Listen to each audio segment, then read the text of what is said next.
right, well, we're both spinning. I have some alpaca that's been dyed and carded to prepare it. And right now I'm just starting a new bobbin and I'm putting twist in it. And I'm making what's called a single. And I'll make 2 or 3 of these and then spin them together in the opposite direction to give me yarn. And basically what's happening is the wheel is spinning around and it's putting twist into the yarn. And I'm just, with my hands here, pulling off little bits at a time so that I end up with a fine yarn. I could also do a thicker yarn if I wanted. But this will probably be for a scarf or a shawl, so I want it to be a fairly thin yarn. And that's all there is to it. That's the short story. Yep. Alpaca doesn't have any lanolin in it, so it's not greasy to wash, but they love to roll in the sand, and so alpaca is very dirty. Even as many times as you wash it and you process it, when you spin it, you still end up with debris, sand and stuff that falls out of it because they just love to roll in the dirt or the sand. But it's lovely to spin, and alpaca is a very warm fiber, warmer than wool. Maybe this doesn't want to spin. I am not spinning alpaca. So what are you spinning now? I wish I knew. It's something that I bought and processed, and I didn't keep the label with it. So it's definitely wool, but it's not alpaca. And I'm spinning alpaca. Well, I'm trying to spin alpaca. I'm trying to spin it thin, and I think I can't spin it this thin. Some days it just doesn't cooperate. Doesn't want to be thin.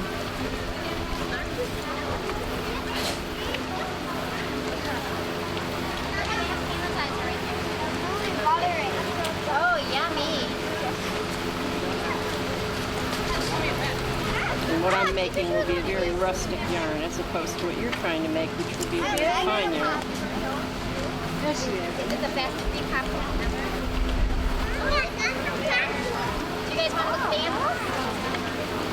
Don't feed them, okay? Come on, try them. Look what they're doing. There's no red ball.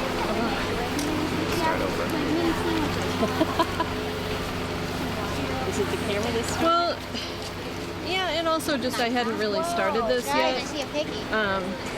But I think because there's nothing grabby about alpaca, getting it started is always more difficult. Yeah.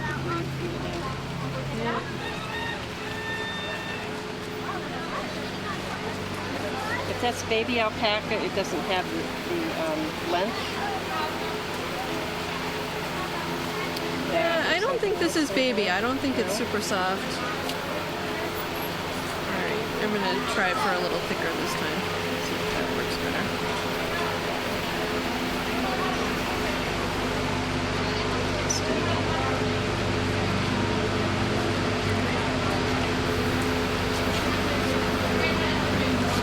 There we go. Even the chicken is performing today, or the rooster rather. Yep.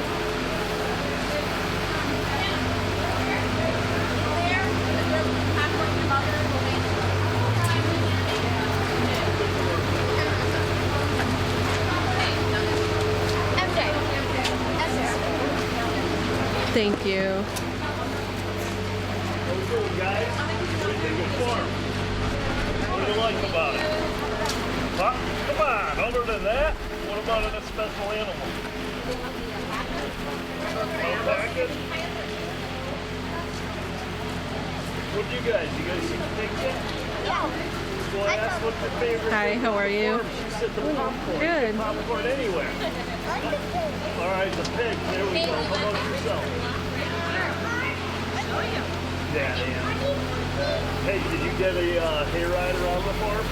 Next time it comes back, maybe you can do that. We'll walk around and check things out. Have fun.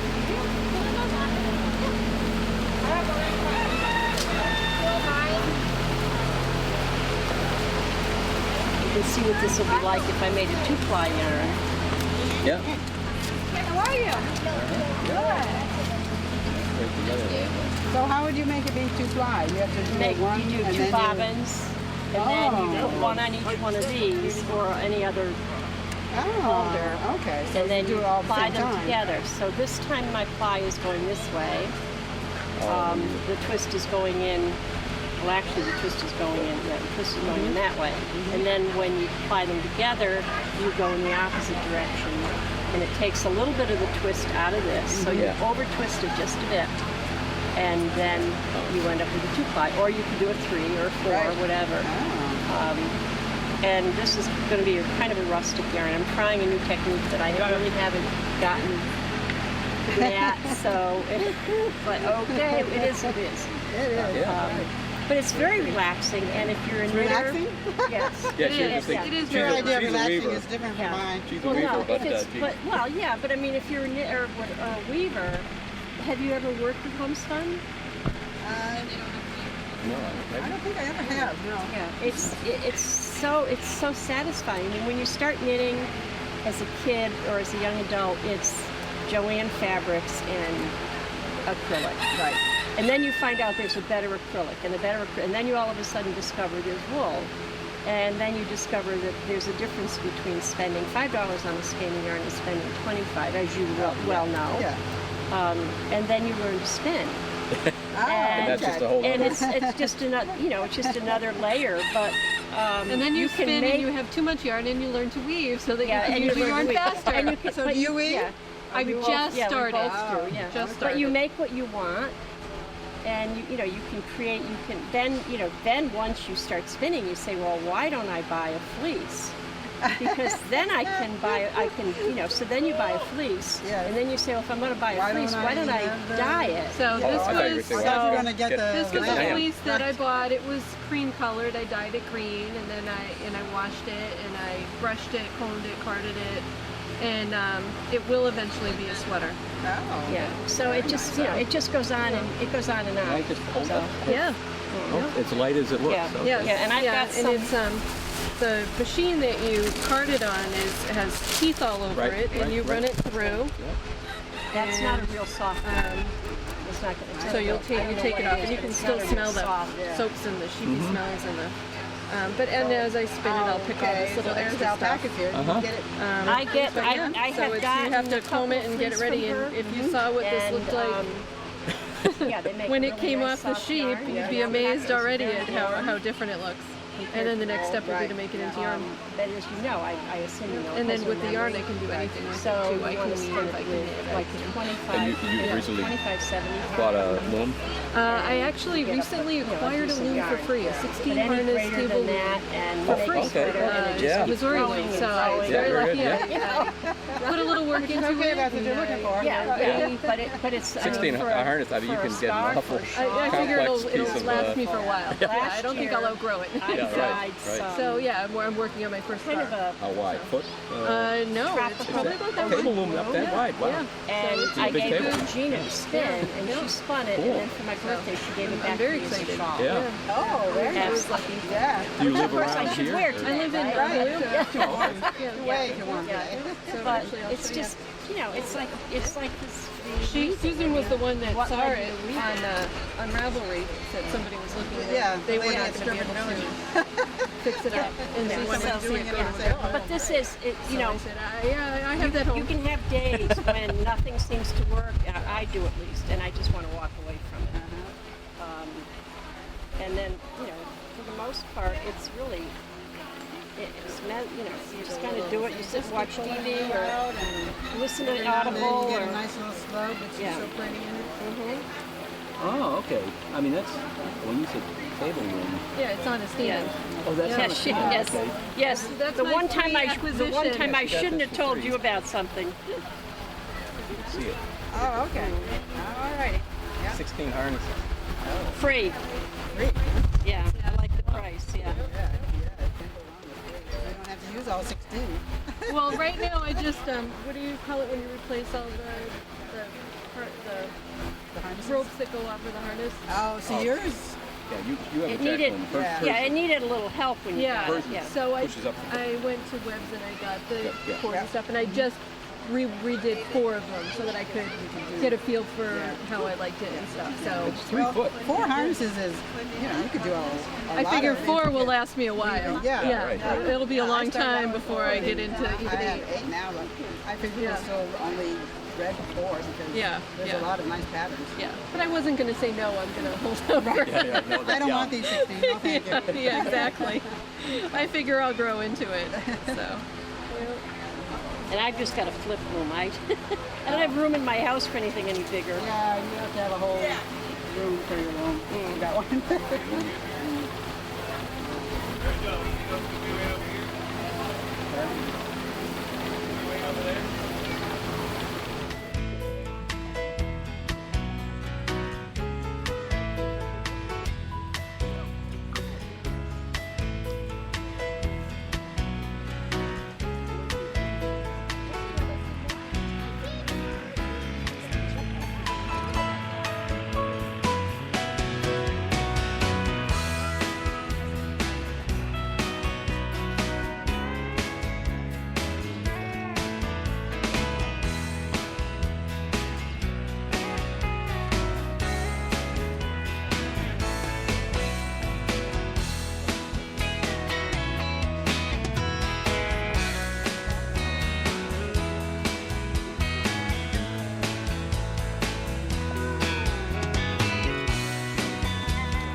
gardening portion of our program here. And in the garden, we learn many, many different things. But I wanted to speak today specifically about sustainable nutrition. The name of the school is the Institute of Sustainable Nutrition. And I wanted to talk about the sustainableness of it all. And when we think of gardening, what might we think of as being sustainable? I mean, the first thing that a lot of people think of is the soil itself and the chemicals that one might put on the soil. And is that a sustainable thing? Chemicals come from different places around the world, and they disrupt the biology of the soil. So sustainability in that regard is more about the environment and the polluting of the environment. But there's also sustainability. How about sustaining the seed quality, for instance? So when we go and plant a garden, we'll go to the store and buy a small packet of seeds, for instance.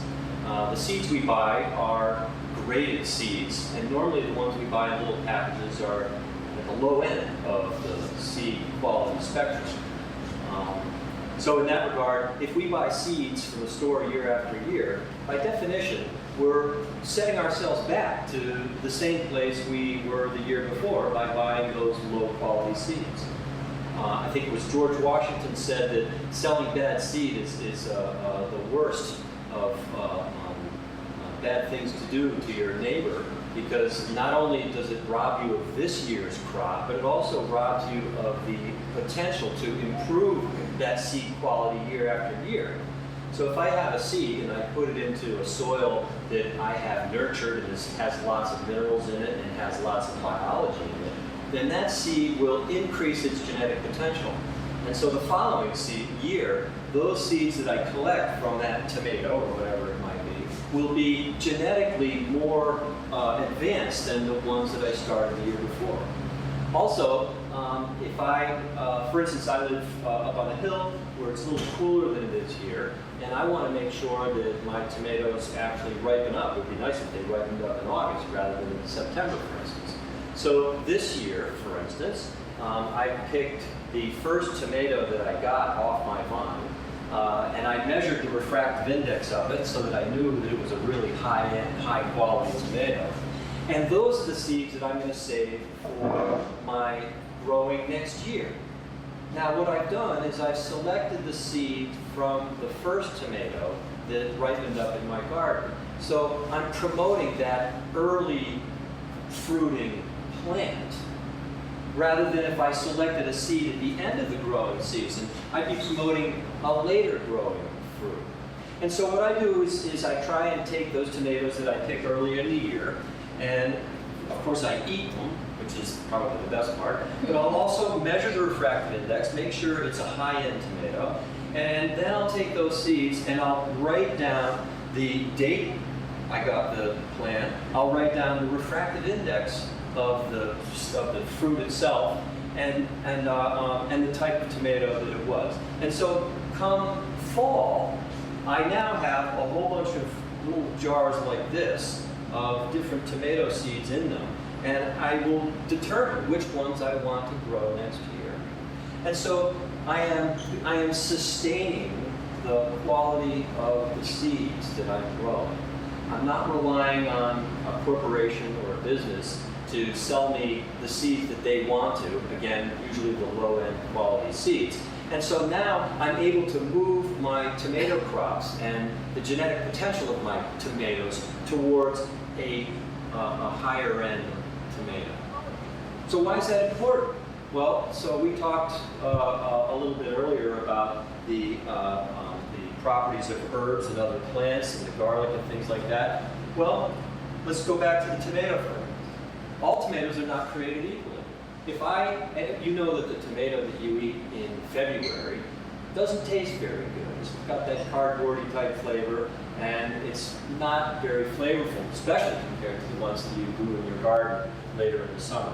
Well, if you measure the refractive index of that tomato that you got in February at a grocery store that was probably hydroponically grown, it'll probably come up with a number of about 2 or 3 at best. Whereas this tomato probably is going to come in at about 4 or 5.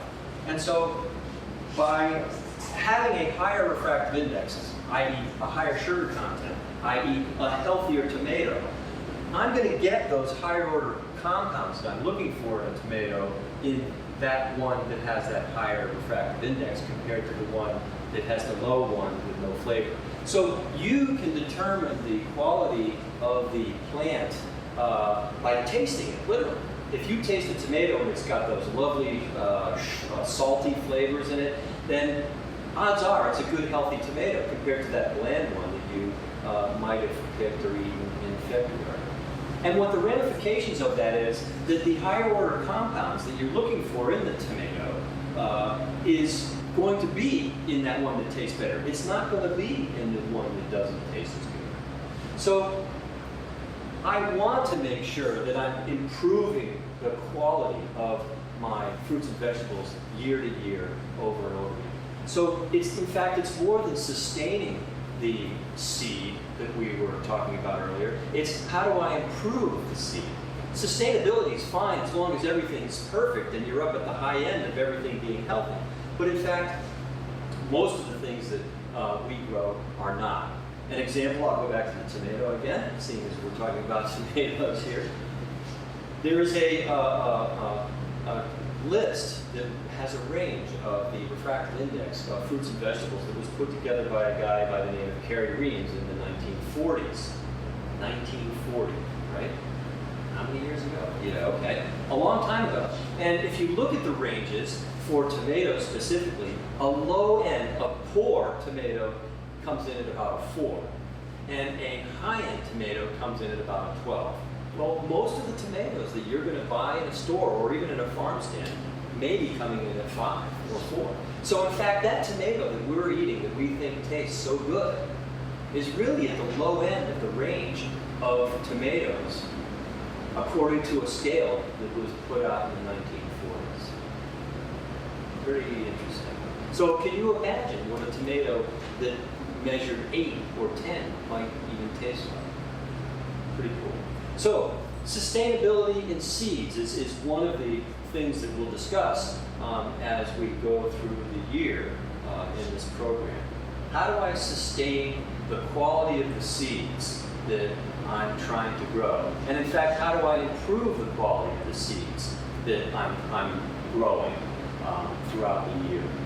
So we started off talking about soil. I'll go back to soil. And in the soil, there are minerals in your soils. And 100,000 years ago, maybe even 100 years ago, the health of the society, the community that you were living in was basically determined by the mineralization of the soil and the plants that were grown in the adjacent area to your town or village. And that's why some villages and towns had very healthy people and some had very unhealthy people, because of the quality of the mineralization of the soil.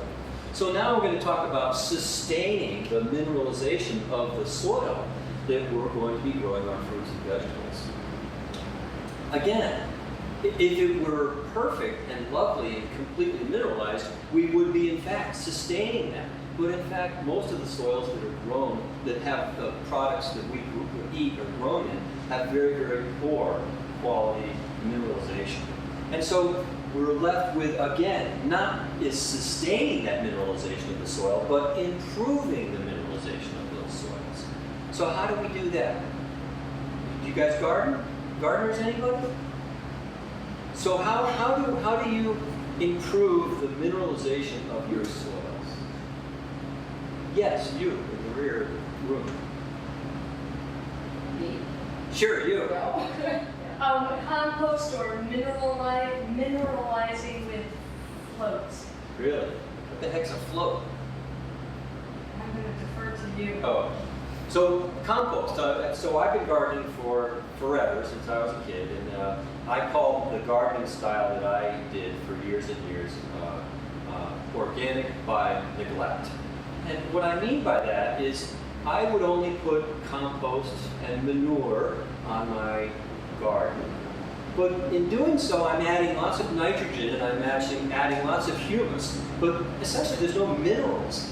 There's no minerals in that stuff that I'm putting on my garden. And so where do I get minerals? And what minerals do I need? Well, in fact, when I grow a tomato again, or any other fruit or vegetable, I'm leaching lots of minerals out of the soil. I'm taking tremendous amounts of calcium out of the soil, and magnesium, and phosphorus, and potassium, and many trace minerals, boron, manganese, molybdenum, cobalt. I'm leaching all of these things out of the soil. So where am I going to get those minerals to put back into my soil year after year just to be sustainable? Never mind trying to get those minerals into the soil when I've done my soil test in the fall and realized I'm very deplete of those minerals. Bones. Bones, it's a great example of calcium and phosphorus, right? There's a lot of phosphorus and calcium in bones. So one of the things that we'll do in our school is we will take the shank bones from a cow, and in the kitchen portion and the medicine portion, we'll actually boil those bones down, get the marrow out of the bones, and make a delicious black bean soup or something like that, and we'll serve it for lunch. And then we'll take those bones and we'll cook them in the oven at a couple hundred degrees for a few hours, and we'll burn off all of the organic material that's left on those bones. And then we'll crush those bones up and we'll put them in a jar, and we'll add organic apple cider vinegar to them. And the vinegar will leach out the calcium and the phosphorus that's in those bones. And now I'll strain that all out after it sits for several months, and now I have a jar on my shelf of calcium and phosphorus. And that becomes one of the things in my cabinet that I will reach for when I look to mineralize my garden or feed my plants. Or fresh limestone. Fresh limestone. Fresh limestone. Fresh limestone. Sounds like a good idea. I said fresh limestone. Crushed! Oh, okay.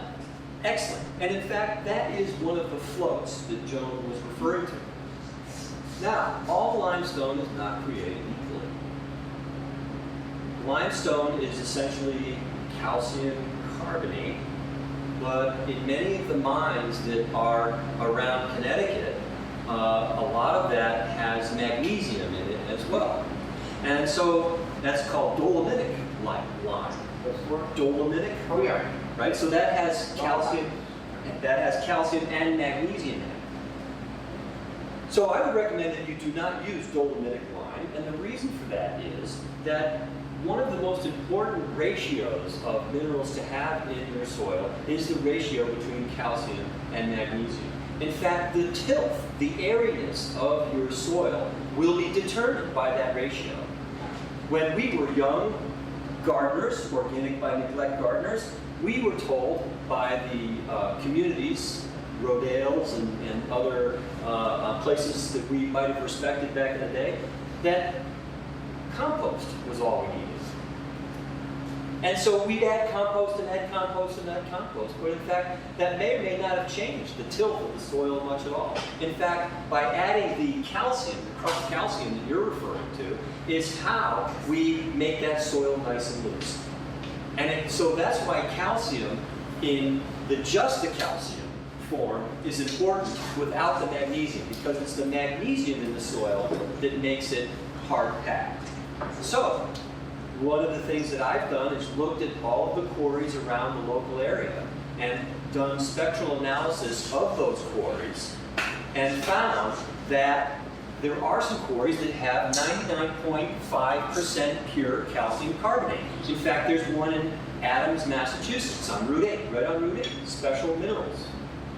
And guess what? If you go there with your pickup truck and you ask for some calcium carbonate, they will ask you how many pounds, how many 50-pound bags would you like for free for your garden? I just went there last week and I came back with a half a ton of calcium carbonate float. And why do they call it float? Because it is talcum powder. And when you put it on rocks and water, it floats. So now I have in my garage a half a ton of the finest possible calcium carbonate pure ingredients I could possibly get for free. It's a waste product for the mine, for mines, for quarries. What does a quarry do? It blows up rocks and crushes them and makes them smaller and smaller so that it can sell them in different sizes for different industries. All of that fine, fine dust that is released when they crush those rocks is a waste product for those quarries, and they have to get rid of it. And for years, it has been the bane of their existence in how to get rid of this fine dust, when in fact, it is a huge source of mineralization for the earth itself. When I was in the process of going around to quarries in the area looking for the right float for my garden, I stopped at one quarry and asked somebody who was fixing a bucket loader if they had float, and he looked at me kind of funny, and when I explained what I was looking for, he said, "Oh yeah, I know what you want, follow me." And he hopped in his pickup truck, and I followed him in mine, and we went down to the bowels of the quarry, where the rock crushing machine was. And so he said, "Is that it?" And I said, "No, that doesn't look right." And he said, "Well, what about that pile?" And I said, "Yeah, that looks pretty close." And so I went to start filling up my buckets with this stuff. And of course, all of a sudden, everybody around wanted to know what I was up to. And next thing I know, one person says, "Oh no, you don't want that stuff. You want the real fine stuff over here." So I said, "Yeah, you're right." So I started filling up my buckets with the very, very fine float. And one guy said to me, "So what are you going to do with this stuff, eh?" So I said, "Well, I'm going to put it on my garden." And then a couple of chuckles in there and things like that. And then one of the other guys said to me, "You know, a couple times a year in the summer, they have to hire someone to cut the vegetation down on the rim of the quarry because it grows so ferociously." They all stopped laughing at me. So, minerals in the form of crushed rocks from quarries is a tremendous source of mineralization for your garden. And there are other basalt quarries. So we talked about limestone specifically, but basalt quarries are quarries that have a wide range of minerals associated with them. Basalt rock, by definition, has a very wide range. And the quarry that I was just referring to was a basalt quarry. And these basalt quarries also offer a great resource for your garden. So, now we talked about sustainability of the garden. Now we're talking about sustainability of the soil. And the next thing is the sustainability of the biology in the soil. One of the things that is important to understand when growing plants is that the plant has an interface in the soil, and that's the roots. The plant absorbs sunlight through photosynthesis, and 50 to 60% of the energy that the plant produces is sent to the roots. And the roots actually exude chemicals into the soil that feed the biology in the soil. And so this reaction is how the soil biology maintains a robustness to it. And it's this soil biology and the interaction of the roots that allows those minerals in the soil to get to the plant. So there's a symbiotic relationship between the soil and the plant.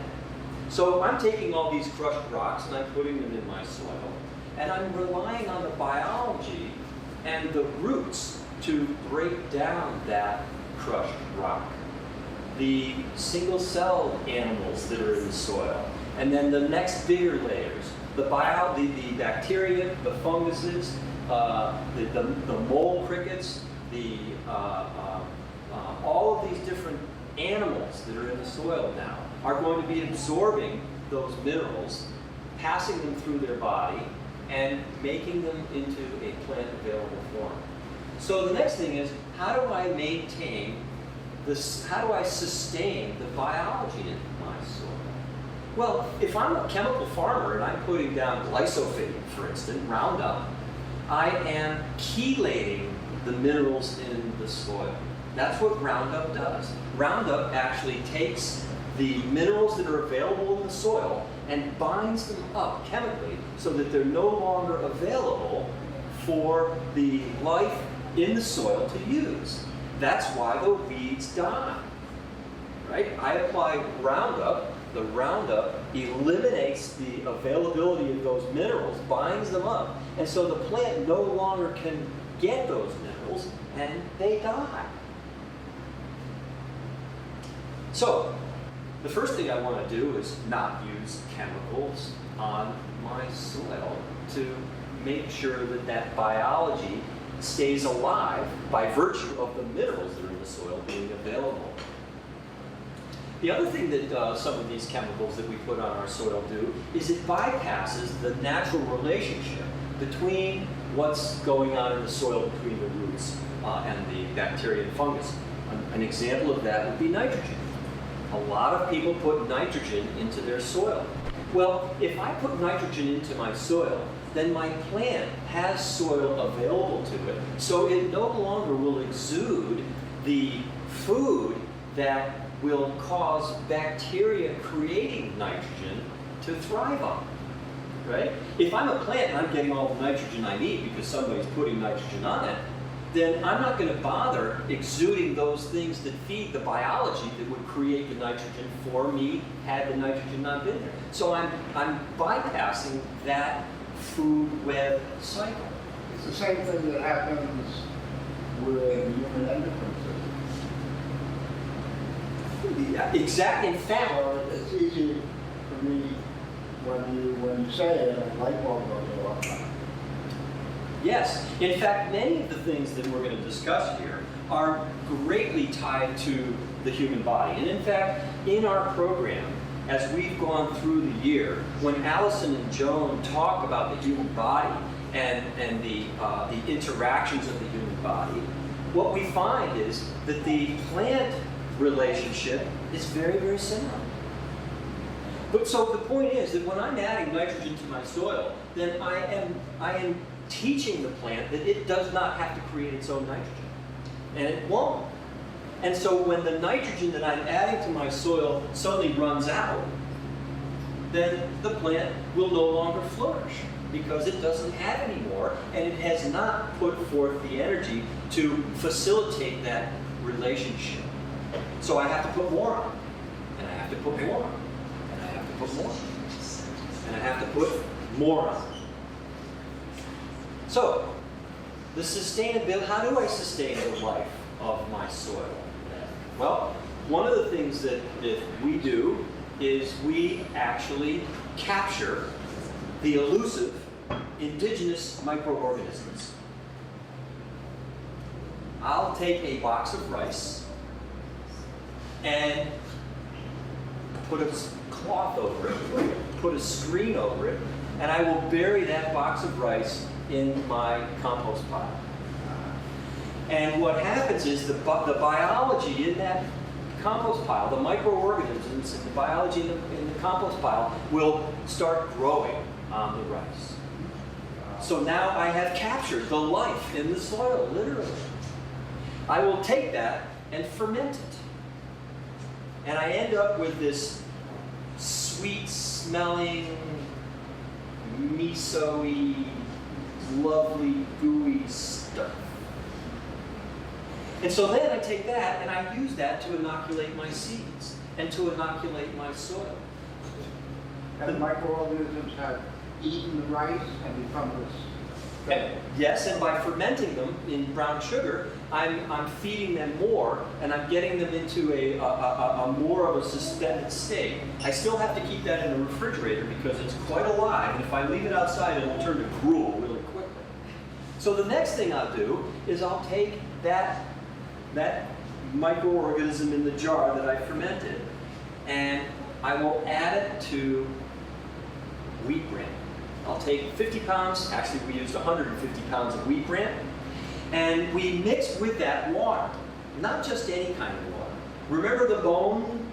I took some of that bone stuff. We also used eggshells. We took eggshells, cooked them, and leached out the calcium of the eggshells in organic apple cider vinegar, so I pull that from my shell. And I also ferment herbs, the herbs that Joan was talking about earlier. One of my favorites is stinging nettle. So I fermented stinging nettle, I fermented comfrey, I fermented dill, I fermented dandelion, I fermented chickweed, and I have on my shelf all of these jars of these fermented plants. Plants that I know have high mineral content in them. And so I'll take all of those things and mix them in my bucket of water with my life, my elusive microorganisms that I capture. And I mix up that water and I mix up that bran and mix it all up and mix it all up and let it ferment outside in my garden in a pile. And I'll turn it every couple of days just to make sure it doesn't get too hot. And after a week, I end up with this material that is black, but it has white streaks of life in it. And then I'll take the soil in my garden and mix all of that together with more water and more of the fermented things and the leached out calcium and phosphorus, and I'll create this big pile of microorganism number 4. Sustainable. So what I have done is I have now, by only purchasing brown sugar, rice, and wheat bran, created a bucket, a pile of soil that has life in it and that has minerals in it. And this is what we use to mineralize our gardens. This is how we maintain a sustainable biology and mineralization in our soil.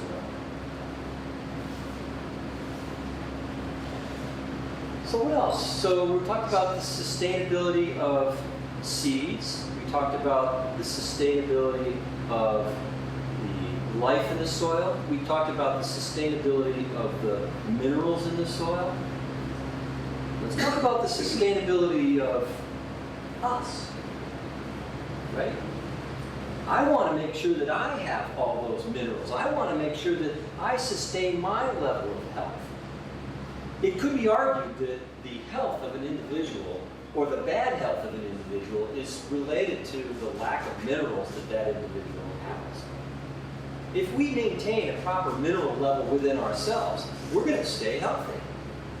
So how do I sustain my level of mineralization in my body?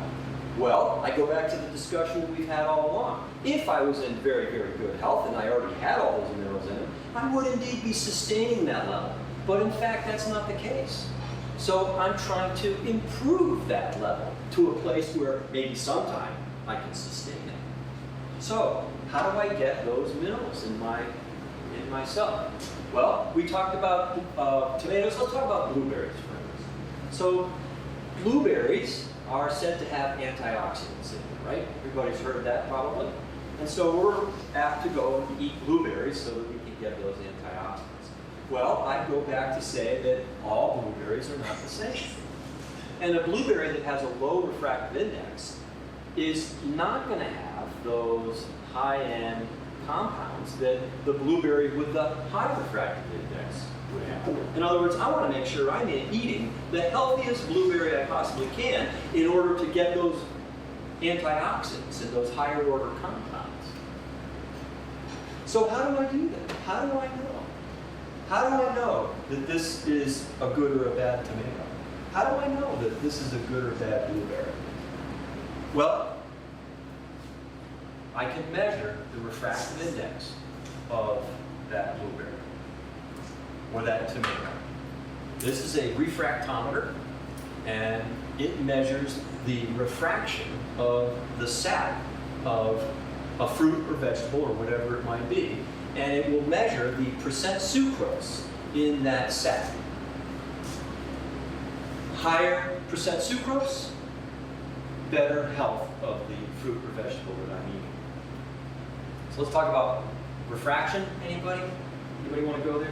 Refraction. That's where the light bends, remember? You look in the lake and the fish is over there, but it's really not. It's over there because the light bends, right? Light goes through something, it either reflects from the surface, it goes through it and refracts, or it's absorbed, right? So really, when we talk about refraction, we're talking about the amount light bends as a result of going through the interface of that sap. All right, that's enough of that. Well, that's interesting. Fascinating. Well, so why is percent sucrose important? So percent sucrose is important because a plant, just like us, as it gets healthier and healthier, it's going to be able to create higher order compounds. So if I start off as a plant, I might be able to create carbohydrates.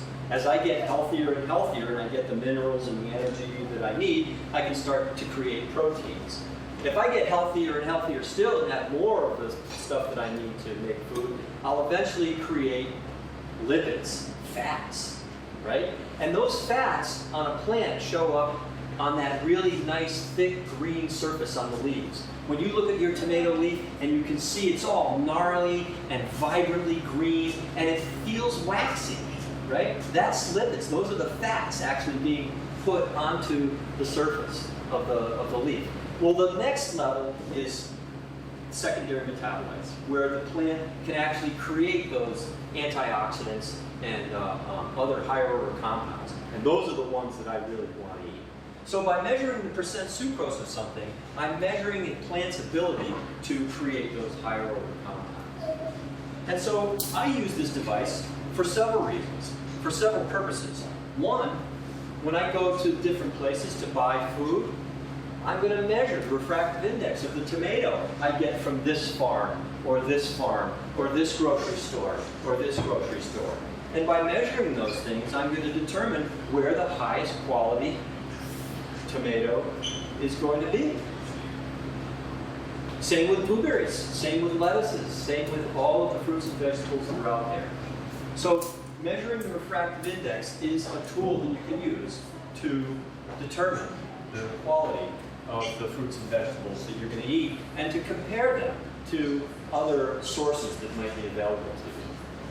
I also use that to determine the increase in quality of the fruits and vegetables that I grow in my garden year after year. We talked about sustainability and the fact that as long as you're at some high end, you can sustain it. But guess what? Most of us aren't. So I'm using this tool to determine if the gardening practices that I'm using in my own garden are indeed getting better year after year after year. So in order to sustain my own mineral content, I need to be sure that I'm eating things that have the minerals in them in the first place. And then the second thing is I need to make sure that I get better food year after year and figure out a way to do that. So, sustainable nutrition, sustaining your soil, sustaining the biology of the soil, sustaining the quality of your seeds, sustaining your own mineral content. These are all the things that we're going to cover in a year-long program. A lot of people think of our program and become overwhelmed with the amount of information that might be put forward. And it's important to realize that being a year-long program, we actually cover things step by step and many times throughout the course of a year. So in the course of a year, while it may be overwhelming, you're going to find at the end of the year you've learned an awful lot of information. And one shouldn't be overwhelmed by the depth or the breadth of the information that's presented perhaps in the first class. Any questions? I have a comment. Yes. Wow. Yeah, it's pretty amazing. Great. Thank you. And what's really amazing is when you start hearing this, then you start hearing Allison, and then you start realizing how connected we all are and how you cannot divide this information up. It is, we are as healthy as the dirt, is as healthy as the plant, and we're all connected and you can't separate it out. And then being able to taste the difference, because one of the things that you find very quickly is not only do you see it in the refractive index, but you learn to be able to taste the difference. When you have a high a tomato that bricks is very high or a blueberry that bricks is very high, the first thing you notice is the taste is really different. You will first bite into it and say, I bet this is really high quality, because it tastes already flavored, salted, and it's just remarkable, it has remarkable depth. And we will then brick something and find, yeah, this is a really good one. And it's hard to find. So, They are, olfactory taste system is really good. Our own refractor. You bet. yes. Good. You bet. Yeah. And guess what? I mean, when somebody talks about an heirloom tomato, to me, it goes without saying that the reason that this tomato has survived through the 1800s and the early 1900s is because somebody determined that it tastes really good, right? And it grows really big fruit, right? And right, so nowadays when you go buy seeds for a tomato, it might be because, well, it's really red, or it travels well, Travels, right? less shelf life. Shelf life, right.